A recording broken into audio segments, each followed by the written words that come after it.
Hello and welcome to the Soulful Valley podcast. If you're a regular listener, thank you for listening and supporting this podcast. If you're new here and don't know me yet, I'm your host, Carey, independent publisher of Books That Matter and an international best-selling author, and of course, the host of this globally ranked podcast. Lalitha Riback is an international best-selling author, a life coach, speaker, and entrepreneur.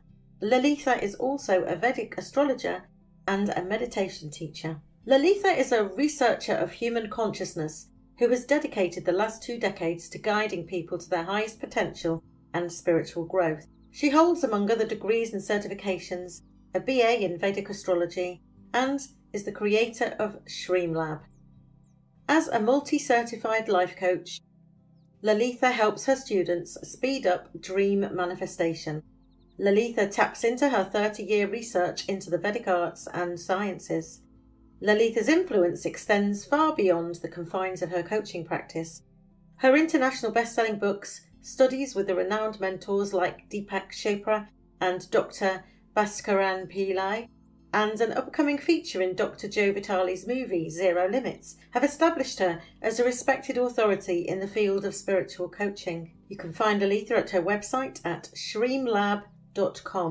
Some fun facts about Lalitha. Lalitha was born on 1/11 at 11:11 a.m. While living in India for 5 years, she travelled from the Himalayas to the southernmost point of Tamil Nadu, visiting nearly all the states, innumerable spiritual sites and energetically powerful vortexes. Lalitha lives in New York. When she's not writing, travelling or meditating, she loves hiking, being in nature, and cooking healthy Ayurvedic foods with a touch of Italian cuisine. Hello, and welcome to the Soulful Valley podcast, Lalitha. Hello, Katie. So good to see you. It's absolutely amazing to have you back on the show, especially today. Yes, we are beyond excited. We had arranged today in time for your book launch tomorrow, but the universe had a different idea entirely. Absolutely. It's amazing how things work. And it looks like a spiritual book has a life of its own, I believe. What do you think? Absolutely. And the book is called Think and Receive Miracles. And on Sunday, the book miraculously, before we were even sharing the links with anybody, began to take off. Yes. On Amazon.com in the USA, where it is really difficult to get into the top, even into the top 100 over there for a solo author. Yes. It's the biggest market, and I see that number 1 is actually a Wall Street Journal bestseller, and with 5,000 reviews. And I thought, oh my goodness, look at this. Number 3, it reached to number 3. Yes. Never went further, but that was good enough for me. And it seems to be staying there as well across between number 3 and number 4. So if you're in the USA, if you go and buy the book today, Lalitha could reach number 1, and we would love your support. But Lalitha, so that our listeners know what we're talking about, can you let them know a little bit about this book? Absolutely. It's a book that's very close to my heart. Maybe every author says that, but I really, really mean it. I felt that there were some topics that are very hot now, not just because they're popular, but because they're very timely for a revolution on the earth. So I believe as a spiritual researcher, that's what I call myself, a consciousness expert. I've studied in the yogic tradition, the science itself, more than the asanas. Like I studied that. We are in Satya Yuga now. We've just entered. So all the scriptures are being fulfilled. For example, Christianity says that Jesus will return, right? The Bhagavad Gita says that Krishna will return. And in the ufology groups, people say that now the higher council has returned. I don't know who they are, but supposedly these are angelic beings who have contributed to bringing life to earth, all in name of the source. So they don't call themselves God. They don't call themselves higher beings. They just say that they are in service to the one supreme divine God, call him source, universe, it doesn't matter. So, and they are all back, supposedly, because we are ascending. So Earth is changing frequencies and dimensions depending on the sun. So the sun has a lot to do with our consciousness. And according to the yogis, the sun is the number one factor for the highest intelligence, for the soul. So we are not physical body, these are just vehicles, let's go for the soul. And the soul depends very much on the sun. So that's how we're initiated as higher beings, as beings of light. And then we take incarnations on different planets, including Earth. And I believe you and I have been here a few times. And probably we've met before, who knows? So this book is about past lives. I know that I've remembered a lot of past lives through meditation, also through nadi readings. They're done by very specialized astrologers. They're lineages of astrologers, and they are pure secluded monks, let's call them that. They're in Tamil Nadu, South India. And that is very much connected with a civilization that was lost called Mu, or Lemuria in modern terms. And so all these interconnections really were very inspiring to me. And of course, I met you. You were so inspirational. I decided to write this book with you. I feel it was a collaboration because there was one meditation you gave me on the Akashic records. I very much established in the Vedic sciences. I use Vedic astrology, which is a science in India and elsewhere. I've done master classes with Oxford scientists, engineers, incredible people who are very brainy, very much. I'm not a scientist, I'm not a historian. And so I know that it's very good for accessing what we call the Akashic records. But the meditation you gave me was so empowering. Immediately I had a vision of myself at the time of Satya Yuga in Mu, and the light was very different. I didn't know anything about the sun, how it is in Satya Yuga. I saw that it had a different nature, a different light. It was more white. There was white light, wet white light everywhere. And we were in a higher state, and there was no individual ego, individual consciousness. And I've done 30 plus years of meditations.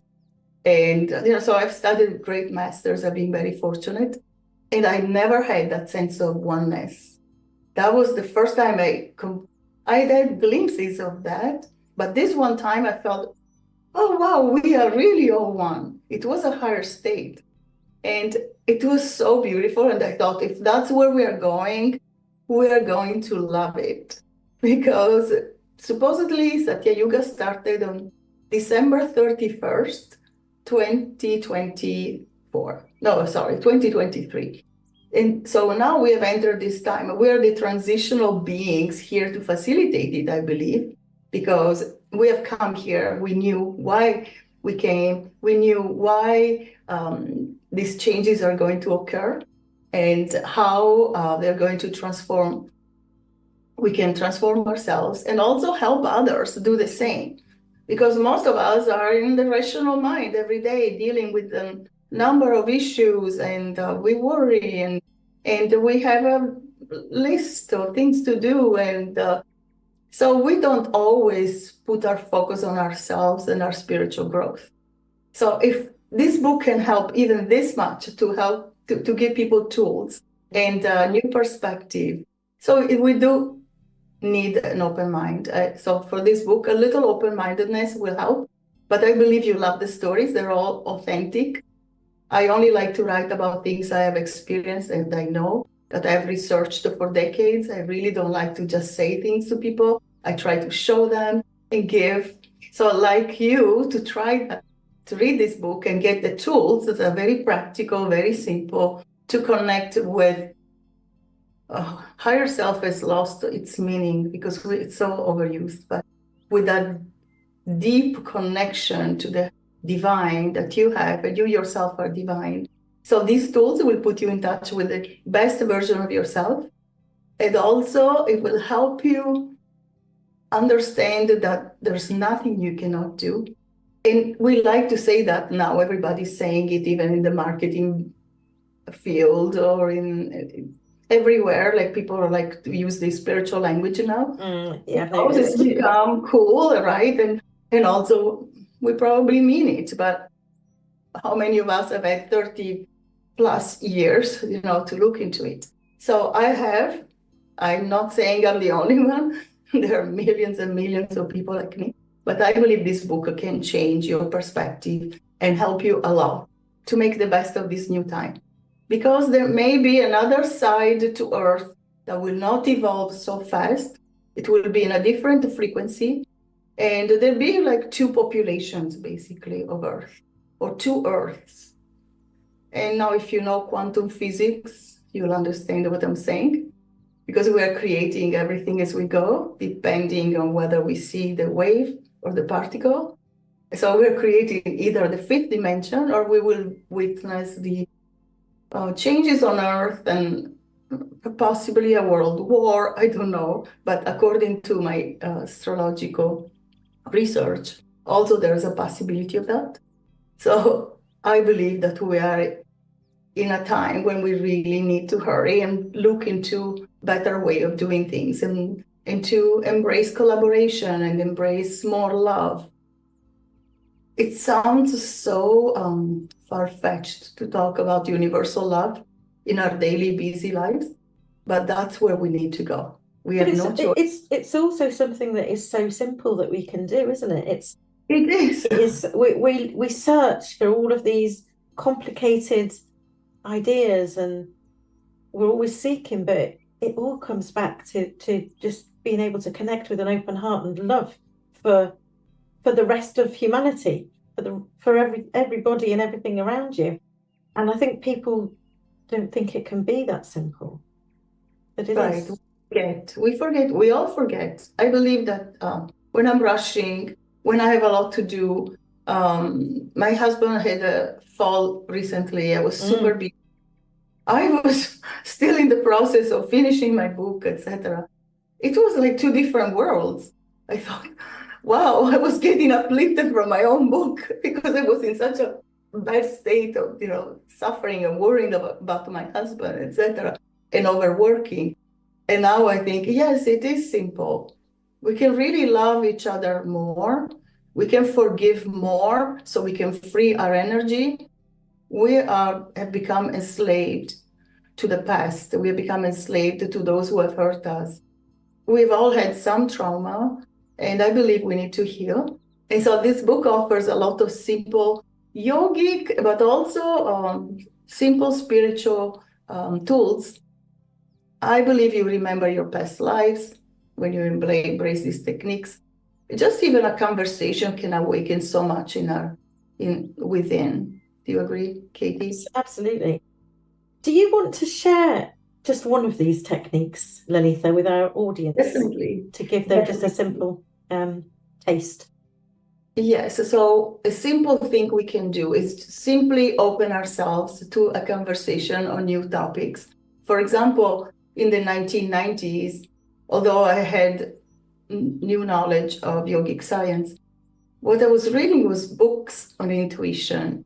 And through those books and the exercises in these books, I was like imagining what my life would be like in 5 years. And what I saw was, or 10 years even, I saw myself in a place, I was on a mountain with all these eucalyptus trees. And I thought, oh no, am I going to get sick and go to Switzerland to heal my lungs? That was so negative, right?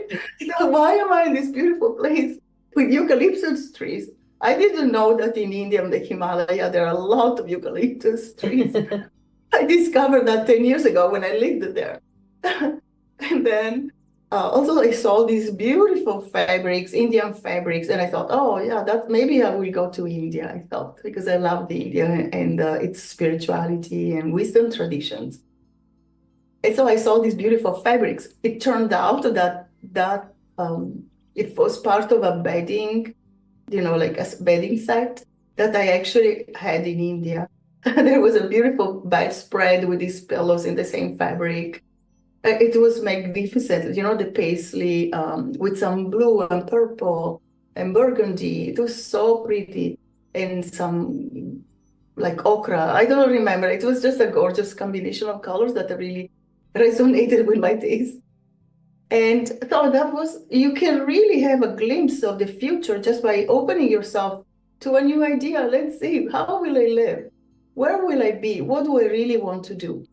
What I wanted to do was really getting up out of my daily routine. I couldn't take it anymore. I would get up at 5, meditate for an hour, then do yoga for an hour, and then go to the gym, take a Zumba class or whatever it was at that time, maybe step, and then, take a shower, wear the suit I brought and go to work. I worked at the Italian consulate in cultural affairs, even though it sounds like a pleasant, easy environment, there was a lot of bureaucracy and it was stressful. And then I worked in PR. I had to read the 5 newspapers back then.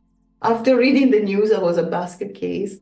And I thought, this is not for me. I was always like tense, and I had to do work for my clients, which I loved, but also that got tired after some time. I wanted more, I wanted to travel.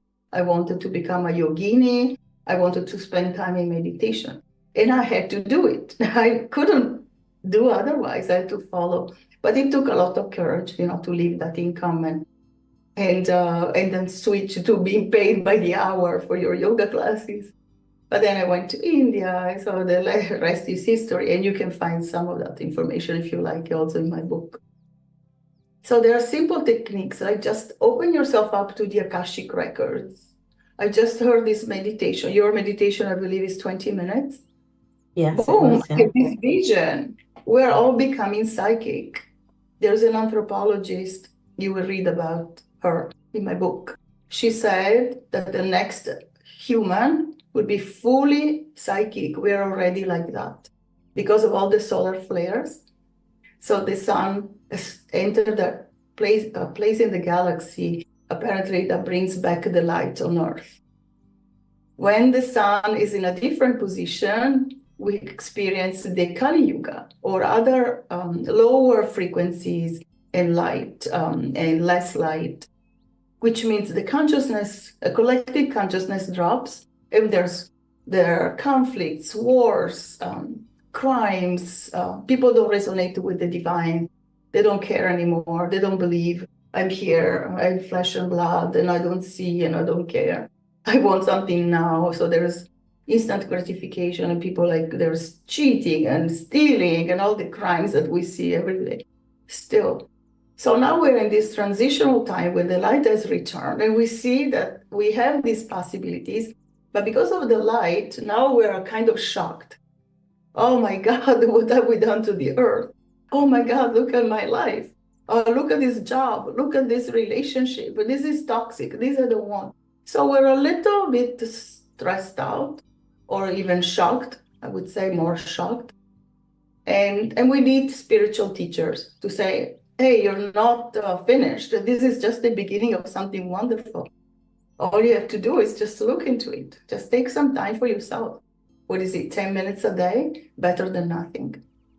Read my book, and then I believe that can give you maybe inspiration and simple tools like go outside at night, look at the stars, notice how you feel, talk to these constellations. They're not for crazy people.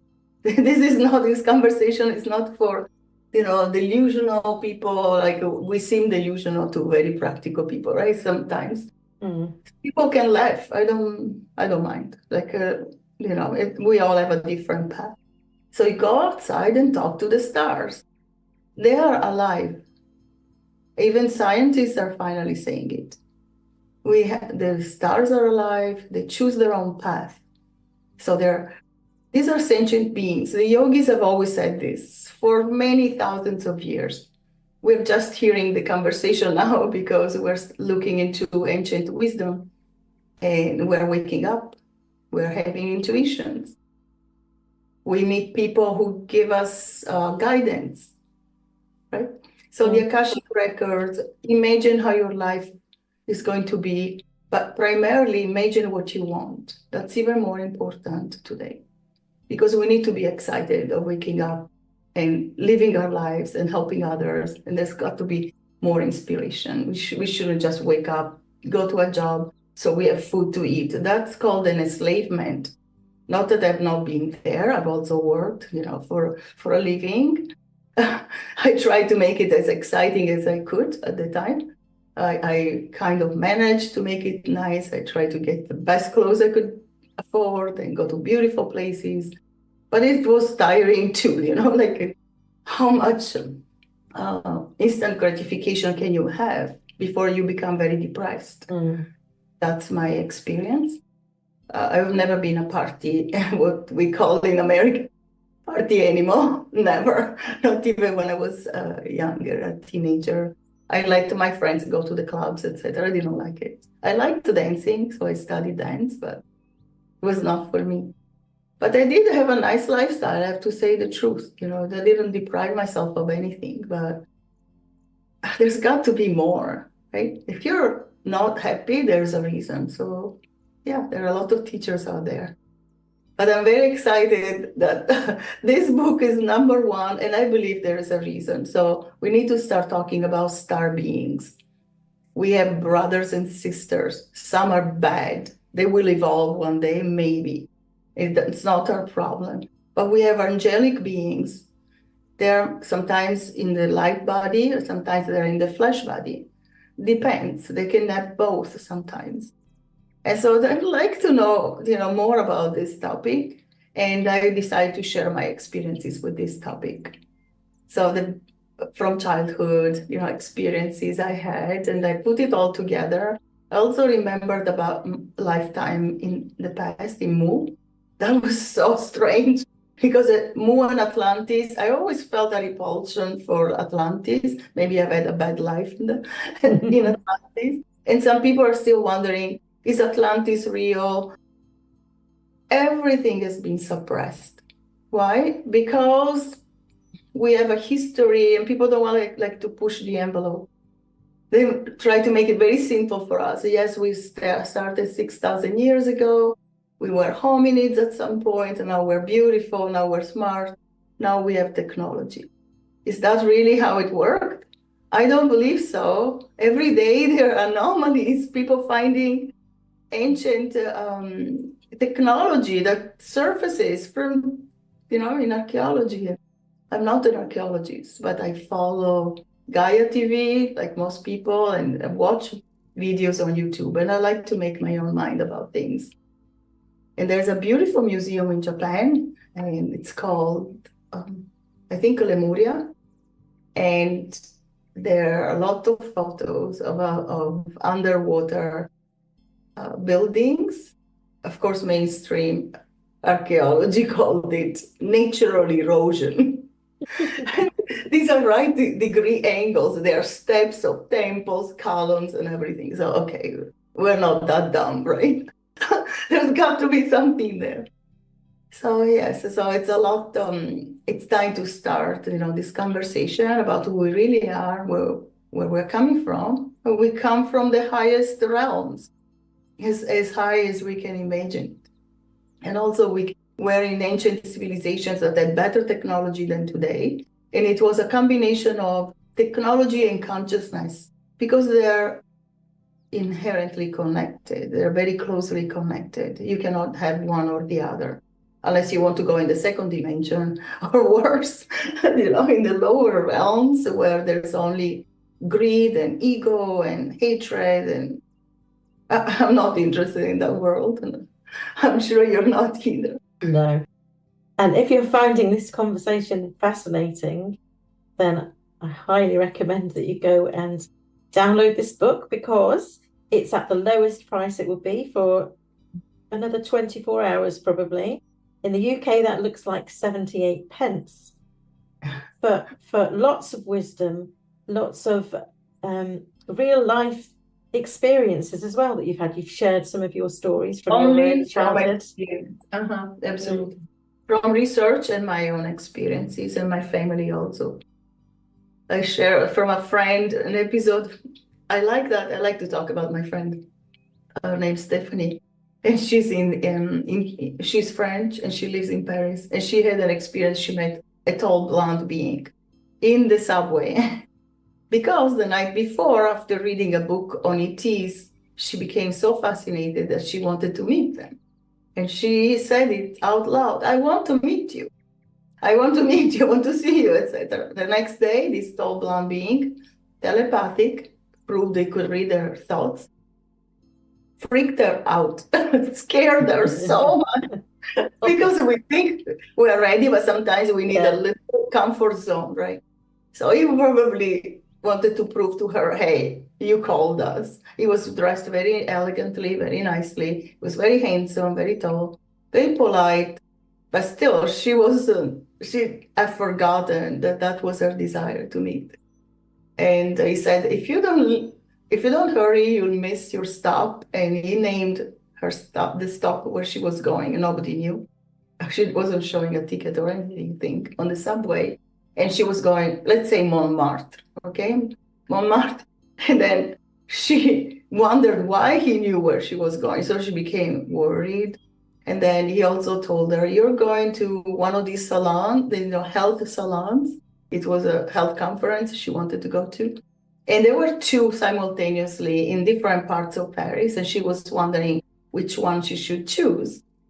And then as she was wondering, he told her, I think you would like this better. And told her which one, exact name, and exact location. And that's when she decided to get out of the first stop. She got really nervous. And when she calmed down, she realized, oh no, I should have talked to him because I wanted to meet him. And he was so sweet and handsome. And, and my mother also met somebody like that, like dressed with what else? A blue shirt, light blue shirt, like these pictures of the Telosians that supposedly live under Mount Shasta. If this is too much for you, I've never heard about Mount Shasta and the beings from Lemuria who survived the cataclysms. They went to live under Mount Shasta, and now they're not ETs, they're not extraterrestrials, they're actually Earth beings because they were here on Earth, and now they live under the Earth, which is a honeycomb. Any archaeologist can tell you that. So look at these themes if you like the idea, and see what's good for you and leave what's not for you. I think you'll love it. One of the things that I love that you've done in this book as well is that anything that you have shared with us, you've given us a list of further books to go and delve deeper into these topics. So that's an awesome little extra that you've got in the back of the book. Yes. Lalitha, there's something else that we're both doing very soon, and we've both already been filmed for. Oh, yes. That's very important. We're both looking forward. It just occurred to me that I should bring this up because it's huge, isn't it? Yes, it's exciting. Yes. So we're both, listeners, we're both going to be featured in a movie documentary of Joe Vitale's called Zero Limits. Yes, I was always fascinated with Dr. Vitale's books and research on the Hawaiian culture, which is believed to be part of Mu again. I don't think it's connected. It's all connected. It is all connected. The Akashic records and Mu and ancient civilizations and Hawaii, Australia. That's where my number one bestseller was, in Australia. So I don't believe in coincidence. No, I believe that all these higher energy and higher beings on the earth plane are helping us to find the communities, the books, the tools, the things we need to evolve and to help each other because it's urgent. We don't have that much time, right? Yeah. You've seen what happens in the Middle East. I mean, I don't have to tell you that it's a very serious situation. And also, the earth is changing. It's growing up. The sun has become so much brighter. NASA has shown some research about all the planets in our galaxy becoming so much brighter, like thousands of times brighter in the last few decades, and that's significant, right? So there's a lot going on. And I believe it's connected to consciousness in a very positive way. But we might experience some growing pains, some teething, right? Like babies, we might experience a little bit of discomfort. Mhm. As well as the book and the movie, Lalitha, you're a spiritual coach and a teacher. So if somebody wanted to come and work with you, how would they go about doing that? You're also a Vedic astrologist, so you read I readings for people as well. Yes, I use it as a tool when people want when they sign up for a coaching program with me. I like to, if with their permission, I look into their birth chart, and there's a blueprint. It's pretty much scientific in the sense that it's observable and repeatable. Isn't that our scientific model? And you can see that these planets are bringing a certain mindset, certain experiences, inclination to this or that, etc. So with that knowledge, which is always like, oh my God, how do you know this? And not because I'm using it, but it's because it's a very good method. So I also use that as a tool for uncovering, deeper truth and what the person, their opportunities, because sometimes we don't know what we want to do. A lot of people are waking up and saying, okay, I'm really not inclined to get another job in marketing. I kind of hate it. Marketing can be beautiful because it then brings you more people. So there's nothing wrong with that. But some people really dislike it. Why should they stay stuck in a job they don't like, right? I'm using marketing only as an example. Please don't get upset with me. No, because when I'm marketing, it's different. It's magical marketing. We're all marketing ourselves, right? It is. We're all marketing. Modern time, we're online. We all have some marketing involved. Or some other field like finances or I don't know, other industries. So we should have tools. We should have somebody who says, okay, but you will be very good at writing. Oh, yes, I always write stories and put them away. That was my case when I was a teenager. I was writing stories, but because my parents were so brilliant, my mother was multi-published, she was with all these mainstream high distribution publications in Italy. And she was such a good writer and a philosopher. And so my stepdad also was published by the top academies. And it was just incredible as a philosopher. So I always thought, oh, they should never read what I write. Oh. Never.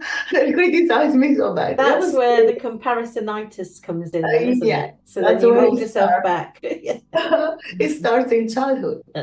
So I thought they should never, ever, ever read my stories. However, my mother always complimented my writing, like my teachers, even when I didn't study a thing, that I was always in a higher state. To me, they call it being in the clouds. I was always in a higher state in my So own was way. I. So was I.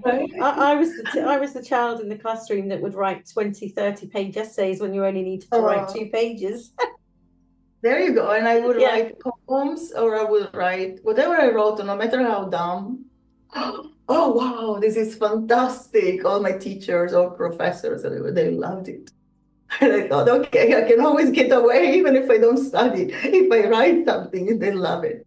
And so my mother always complimented my writing. And actually, not too long ago, she passed away a few years ago, but she said, you're a better writer than I am. And I thought, oh my God, what happened? Which side of the bed did she get up from? What happened to the sun rising in the west? And anyway, she thought that was very kind of her.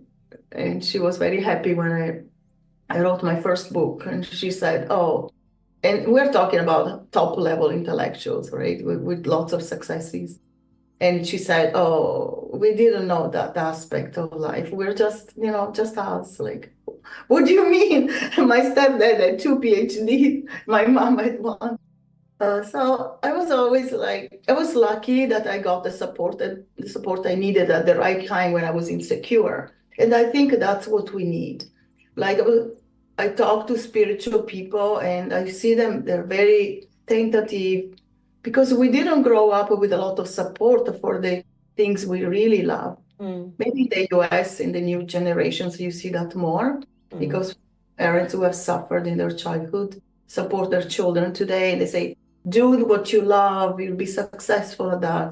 So we're seeing more of that. I believe it's a sign of evolution. We're not torturing our children saying, I'm a lawyer, you have to become a lawyer. No. So And we're you're not. also seeing a lot of 50 plus women in particular going back to things that they loved to do when they were children. Like Absolutely. there's a second chance to be who you are again, which I find quite wonderful. And that's what I love. I love to work with women who are finding their true selves. And it's been hijacked when they say the true selves, they use it in a negative connotation or in mainstream writing. I don't believe that. Our true selves means you're fully divine, fully empowered, and also you have supernormal powers beyond your wildest expectations. You can fly. And now sue me. I don't take drugs. I've never had psychedelics. So I know that the yogis fly. I know that they have all these powers. They hide them from the mainstream. They can live underground in a box for months because they know how to slow down their physiology. And there have been studies at Duke University, the US, and Yale, and all these studies on the yogic abilities. They're not mainstream for some obscure reason. They disappear. But we need to start saying the truth. Show those studies. Show that people can do anything. Some yogis don't even eat. They live off sunlight. Okay, so that's maybe too far-fetched for most. But we do have abilities. We are intuitive. And actually, I find that successful people are very intuitive, especially businessmen. They know which deal would be profitable, which will not be. They use astrology. Don't sue me, but it's true that financial institutions use astrologers. And it's hush-hush. And so and a lot of these places use psychics as well, because if they're not intuitive themselves. I don't know, but I know that some major financial institutions connected with so many banks, when we asked the question, the reply was only at the highest management. We use this Vedic astrology or astrology, meaning they'll never tell the lower management, not that they're lower. I'm saying that it's on a need to know basis. Right? So they will, is that correct? They tell the top managers and the CEO because they don't want people to lose probably faith in their abilities. I don't know. And they know most people are not ready for the conversation. The planets are alive. They bring streams of thoughts. They bring tendencies. They bring certain events. Everything is subject to these, subjected to the influence of the planets. It's radiations. They bring thoughts. One day we will have this knowledge, all of us. But now it's a kind of niche maybe, but a lot of people believe in astrology. I always felt it was not a belief system because it's actually a tool. It's like, okay, what's the weather? Do I go swimming or do I stay home and read a book? If it's thundering and it's really chilly, you don't want to go swimming, right? So if Saturn is entering a constellation of the moon and you're going to be very depressed, why try to do something exciting and having a party on that day when it's not going to work? There are some lunar phases where you'll fail what you're trying to do because you'll have to do it twice. The ninth moon. So there is a lot that we have not been taught. But this information is out there and it's not too difficult to find it. I teach that too. While you're on the topic of astrology, something that confused me a bit was at first I was fascinated in astrology from the age of about 20. And obviously all that's ever been available to me is Western astrology. So what's the difference between Western astrology and Vedic astrology? I'm a serious Vedic astrologer, so I don't really criticize others, but I prefer Vedic astrology. I find that Western astrology being based on the tropical astrology, they call it, which is based on the seasons and also on the precession of the equinoxes, which means all the planets are being studied like 23 degrees ahead of where they were. Whereas Vedic astrology is using these fixed stars, so they're reliable. So we have not changed the signs. A Leo will never be like a Cancer.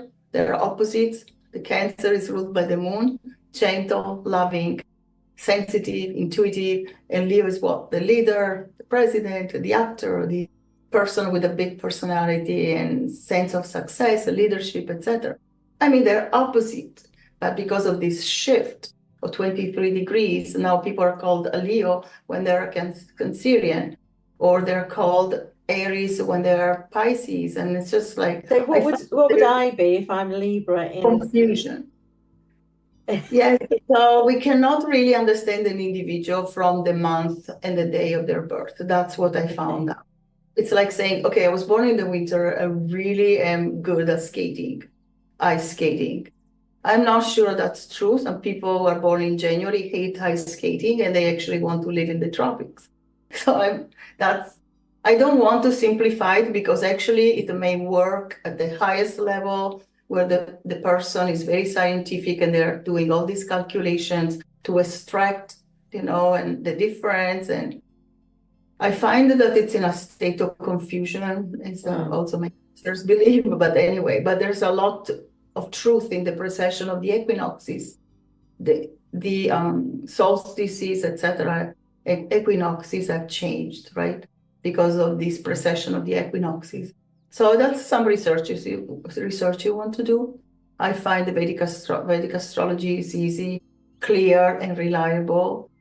And it's giving me fantastic results beyond my expectations and also the client's expectations. You can read the testimonials. And how long has Vedic astrology been around? Oh, thousands of years. As usual, all these higher sciences were either suppressed or we lost the connection. Our thinking also has dropped. At some point in the Bronze Age, we went into wars and destroying each other. And there are all these scriptures that talk about it. Rather than scriptures, epics like Ramayana or the Mahabharata, they explain the real history. Yes, we had nuclear weapons. Yes, we had vehicles, spaceships. Yes, there were other beings from other planets or galaxies that came here. Yes, so we have a whole new cosmology. We have a lot of new knowledge that we can use and we can understand ourselves better. The Ramayana said it was written in a time that was very evolved. It was like the second best after the Golden Age. So the Golden Age is the maximum, highest consciousness, more inclination towards the higher sciences and the divine. And then Treta Yuga is the Silver Age, when the demons supposedly return to the earth plane and they have a lot of power. And so the higher beings, the consciousness is still very high, can distinguish between right and wrong. We have made a mess of embracing the shadow, I believe. Embrace the darkness. What are you embracing? You have to accept that it's part of the divine design, I believe. Don't kill me, but that's what I believe. It's part of the divine design to have good and bad, because that's how we evolve and we know which is which. We do not embrace the darker forces so we can feel better. No, we have to be very careful and vigilant, actually, because we have to protect our energetic body, our mind, from psychic attacks. There is such a thing as dark energy. What is it? Fear, hatred. It's in everyone. Fear, hatred, unforgiveness. Right? That's what we say in the movie Zero Limits. Ho'oponopono. I love you. I'm sorry. Please forgive me. I thank you. Right? And it starts with I love you, God or universe. So make it big. However that is for you. Whatever is for you, right? Yeah. So Lalitha, thank you so much for sharing all of your wisdom today. And this book that I highly recommend you go and read. I literally couldn't put it down when Lalitha sent me the first initial copy before we got to edit. And I look forward to seeing how the next 48 hours. Hannah, with the rest of the countries that we've just launched in. So today we've just shared the UK link. And if you love it, please let me know. It means a lot. And also write a review. Oh yeah, please write a review on Amazon. So honored if you find something that resonates with you. Let me know. Thank you. Thank you, Lalitha. And where can people find you? They can find me on Instagram as Donatella Riback, which is Lalitha is my spiritual name, but I also use my birth name, Donatella Riback. Or you can find me on Facebook with the same name. You can find me on my website. I don't know if we're Stream Lab. That's tough to remember. I know. I don't know. I'll also put the links in the show notes and the links to where you can purchase the book. And I have a YouTube channel also with lots of free videos on my techniques, on Vedic astrology, whichever resonates. Wonderful. And I've just remembered you've got a competition going today as well. So for anybody that buys the book, oh yes, you can email myself with a screenshot that you've bought the book and left a review. And you've got a prize draw. What are the gifts for the prize draw? A 1 hour Vedic astrology consultation with me.